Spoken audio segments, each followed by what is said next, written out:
Hello students, कैसे हैं आप। आज मैं आप लोगों के साथ डिस्कस करने वाला हूं कि कंपनीज एक्ट 2013 में ऐसे कौन कौन से अमेंडमेंट आए हैं जो नवंबर 2016 एग्जाम से एप्लीकेबल हैं। ये अमेंडमेंट्स बहुत एप्लीकेबल हैं कंपनीज एक्ट के पॉइंट ऑफ व्यू से।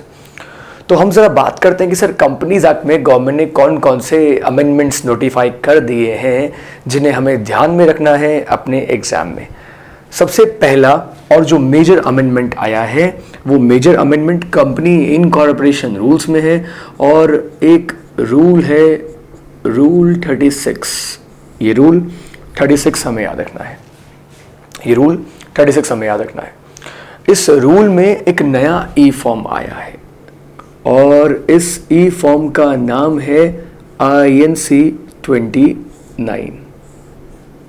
ये INC 29 ये कौन सा फॉर्म है? जैसा कि आप जानते हैं कि पहले किसी भी कंपनी को बनाने के लिए अलग अलग ई फॉर्म्स की ज़रूरत पड़ती थी। जैसे कि अगर डायरेक्टर्स के पास में ऑलरेडी डिन नंबर है तो कंपनी को INC 1, INC 7, INC 8, INC 9 इन सारे फॉर्म्स की ज़रूरत पड़ती थी। अभी भी पड़ती है, लेकिन इन सारे फॉर्म्स की जगह एक नया फॉर्म आया है जिसका नाम है INC 29। INC 29 किसके लिए आया है? INC 29 आया है इंटीग्रेटेड प्रोसेस ऑफ इनकॉर्पोरेशन के लिए। सो ये फॉर्म आया है इंटीग्रेटेड प्रोसेस ऑफ इनकॉर्पोरेशन के लिए। तो इंटीग्रेटेड प्रोसेस ऑफ इनकॉर्पोरेशन किस तरीके से काम करेगा? इन सारे फॉर्म्स की जगह अब एक ही फॉर्म इंट्रोड्यूस कर दिया गया है INC 29।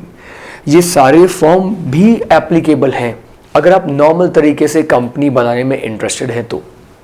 लेकिन अगर आपको कोई कंपनी बहुत जल्दी इनकॉर्पोरेट करनी है, गवर्नमेंट इस बात को समझती है कि आजकल स्टार्टअप इंडिया चल रहा है, नई नई स्टार्टअप्स आ रही हैं, तो कंपनी बनाने का प्रोसेस ज़्यादा फास्ट हो, इसलिए गवर्नमेंट ने नया फॉर्म INC 29 इंट्रोड्यूस किया। इस INC 29 के क्या क्या फीचर्स हैं और ये किस किस के लिए एप्लीकेबल है, अब इनकी बात करते हैं। देखिए INC 29 जो फॉर्म है, तो या तो हम ये सारे फॉर्म्स यूज़ कर लें या इसकी जगह हम एक फॉर्म INC 29 यूज़ कर लें। INC 29 can be used by one person company, private company, public company and producer company। सो इस फॉर्म का इस्तेमाल इनमें से कोई भी कंपनी कर सकती है। इन सबके लिए ये फॉर्म एप्लीकेबल है, चाहे वो OPC हो, चाहे वो प्राइवेट कंपनी हो, चाहे वो पब्लिक कंपनी हो, चाहे प्रोड्यूसर कंपनी हो। कोई भी कंपनी ये INC 29 फॉर्म यूज़ कर सकती है और एक ही फॉर्म से कंपनी इनकॉर्पोरेट हो जाएगी। पुराने वाला तरीका क्या था? पहले आप कंपनी के प्रपोज नेम दीजिए INC 1 में, उसके बाद कंपनी का नेम अप्रूवल आएगा, फिर INC 7, INC 8, INC 9, DIR 12 director के पर्टिकुलर्स, DIR 3। लेकिन INC 29 आने के बाद कंपनी को बनाना बहुत ही आसान हो गया है। INC 29 से अब देखिए इसके फीचर्स की बात करते हैं। INC 29 से मैक्सिमम 3 डायरेक्टर्स का डिन नंबर, डायरेक्टर आइडेंटिफिकेशन नंबर के लिए अप्लाई किया जा सकता है एक ही फॉर्म से। दूसरा, कंपनी इनकॉर्पोरेशन की रिक्वेस्ट, कंपनी इनकॉर्पोरेशन की रिक्वेस्ट भी इसी फॉर्म से डिपॉजिट या जमा हो जाएगी। तो कंपनी इनकॉर्पोरेशन की रिक्वेस्ट सबमिट कर दीजिए, लेकिन एक छोटी सी प्रॉब्लम है, maximum 1 proposed name. Yes, maximum proposed name is 1। अगर आप INC 29 के थ्रू अब कंपनी बनाते हैं तो सिर्फ एक नाम मैक्सिमम रिकमेंड कर सकते हैं, लेकिन INC 1 में तो सर मैक्सिमम 6 नेम्स हो सकते हैं, 6 नाम INC 1 में हो सकते हैं। लेकिन INC 29 में सिर्फ एक नाम मिलेगा कंपनी बनाने के लिए। इसके साथ साथ डिन नंबर के लिए आपने अप्लाई कर दिया, तो कंपनी इनकॉर्पोरेशन के लिए सिर्फ एक फॉर्म भरा और एक फॉर्म डिपॉजिट करवा कर कंपनी इनकॉर्पोरेट कर ली। लेकिन क्वेश्चन आता है कि मेमोरेंडम और आर्टिकल्स का क्या होगा। तो इसके लिए दो फॉर्म्स हैं, INC 29 के साथ दो फॉर्म्स हैं, INC 30 एंड INC 31। INC 30 जिसमें कि मेमोरेंडम ऑफ एसोसिएशन की टेम्पलेट है, उसका फॉर्मेट है, एंड INC 31 जिसमें कि आर्टिकल्स ऑफ एसोसिएशन का फॉर्मेट है। तो INC 29 में मेमोरेंडम का फॉर्मेट, INC 29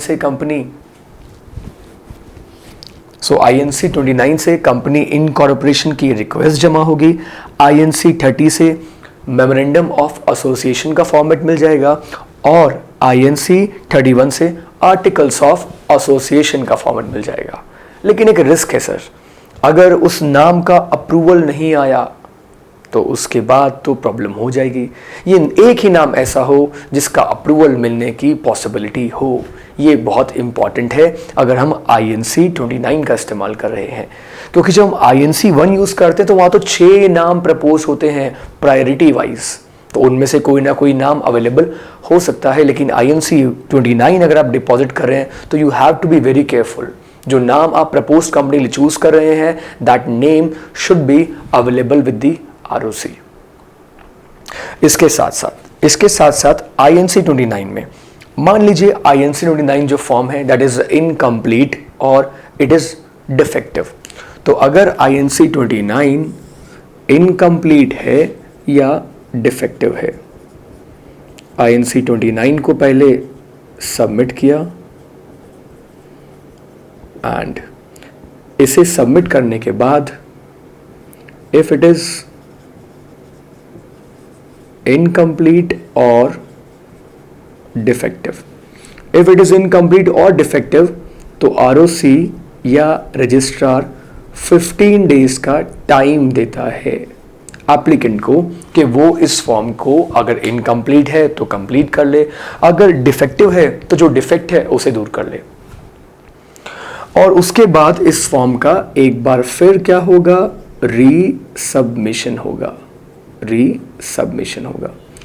इस फॉर्म का रीसबमिशन हो गया और फॉर्म का रीसबमिशन होने के बाद अगर फिर भी वो फॉर्म इनकम्प्लीट है, या वो फॉर्म डिफेक्टिव है तो रजिस्ट्रार 15 डेज का टाइम और देता है। एक बात हमें यहाँ याद रखनी है, कि 15 डेज कहाँ से काउंट करेंगे। 15 डेज हम काउंट करेंगे जब रजिस्ट्रार ने हमें इंटीमेट किया है, इन्फॉर्म किया है कि जो INC 29 फॉर्म आपने फाइल किया है वो फॉर्म इनकम्प्लीट है। तो अगले 15 दिनों में हम उस फॉर्म को दोबारा डिपॉजिट करेंगे, रजिस्ट्रार के पास दोबारा उसकी फाइलिंग करेंगे। रीसबमिशन करने के बाद भी अगर वो फॉर्म इनकम्प्लीट है तो रजिस्ट्रार 15 डेज का टाइम और देगा, 15 डेज का फर्दर टाइम एक बार और ग्रांट करेगा। उसके बाद एक बार फिर उसका रीसबमिशन होगा और रीसबमिशन होने के बाद भी अगर वो फॉर्म डिफेक्टिव है या वो फॉर्म इनकम्प्लीट है, तो एप्लीकेशन पूरी तरीके से रिजेक्ट हो जाएगी।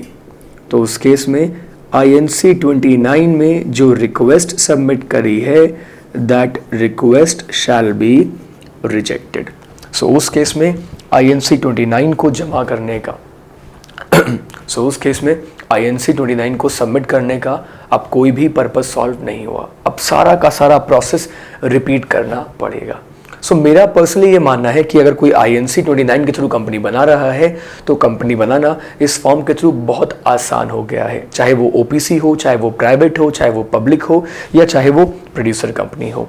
लेकिन INC 29 से कंपनी बनाने के लिए सबसे पहले प्रॉपर रिसर्च बहुत रिक्वायर्ड है। एप्लीकेशन कंप्लीट हो और जो प्रपोज नाम आपने चूज किया है वो प्रपोज नाम आरओसी में अवेलेबल हो, तो आप बड़ी ही आसानी से INC 29 के थ्रू बहुत जल्दी बिना किसी अदर फॉर्मेलिटी को किए, बिना किसी फॉर्म को और किसी फॉर्म को सबमिट किए बिना बहुत आसानी से कंपनी बना सकते हैं। तो ये एक ऑल्टरनेट मोड आया है INC 29 में कंपनी बनाने का। So this is one of the major amendment in company incorporation process जो एग्जाम में आ सकती है और जो एग्जाम के लिए रेलेवेंट है। इसके अलावा कौन कौन सी अमेंडमेंट आई है कंपनीज एक्ट में, आइए जरा उन अमेंडमेंट्स की भी बात करते हैं। नेक्स्ट जो अमेंडमेंट आई है वो आई है सेक्शन 2 क्लॉज 68 में। सेक्शन 2 क्लॉज 68 जिसमें कि प्राइवेट कंपनी की डेफिनेशन है, और प्राइवेट कंपनी की डेफिनेशन में जो मिनिमम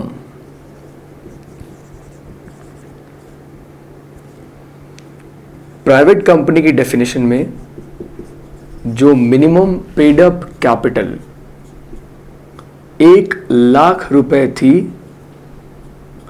उसे अब हटा दिया गया है। इसे कब हटाया गया? इसे हटाया गया कंपनीज अमेंडमेंट एक्ट 2015 में। ऐसा क्यों किया गया?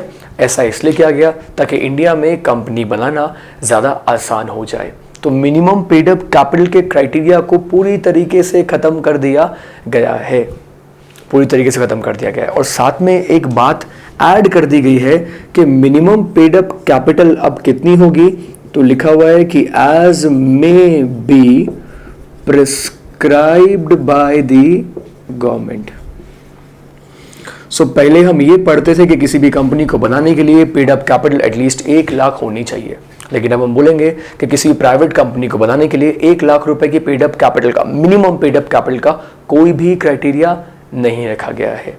इसके अलावा एक अमेंडमेंट जो आई है वो सेक्शन 2 क्लॉज 71 में भी आई है। सेक्शन 2 क्लॉज 71 जिसमें कि पब्लिक कंपनी की डेफिनेशन गिवन है, और पब्लिक कंपनी की डेफिनेशन में जो minimum paid up capital, public company की डेफिनेशन में जो मिनिमम पेड अप कैपिटल का क्राइटेरिया था, earlier it was 5 lakh, earlier it was 5 lakh. इसे भी अब हटा दिया गया है, इसे भी अब हटा दिया गया है कंपनीज अमेंडमेंट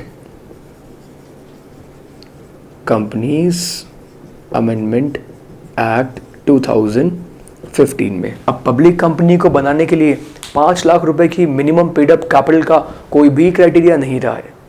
सो अब पब्लिक कंपनी में मिनिमम पेड अप कैपिटल कितनी होगी, तो उसके लिए हम बोलेंगे as may be prescribed by the government. So ये 2 मेजर अमेंडमेंट हैं जो प्राइवेट कंपनी और पब्लिक कंपनी की डेफिनेशंस में आए हैं। इसके अलावा भी काफ़ी अमेंडमेंट्स है कंपनीज एक्ट में जो हमारे एग्जाम के लिए रेलेवेंट है, और उनको हम नेक्स्ट वीडियो में डिस्कस करेंगे। So stay tune for more videos, keep watching, thank you so much.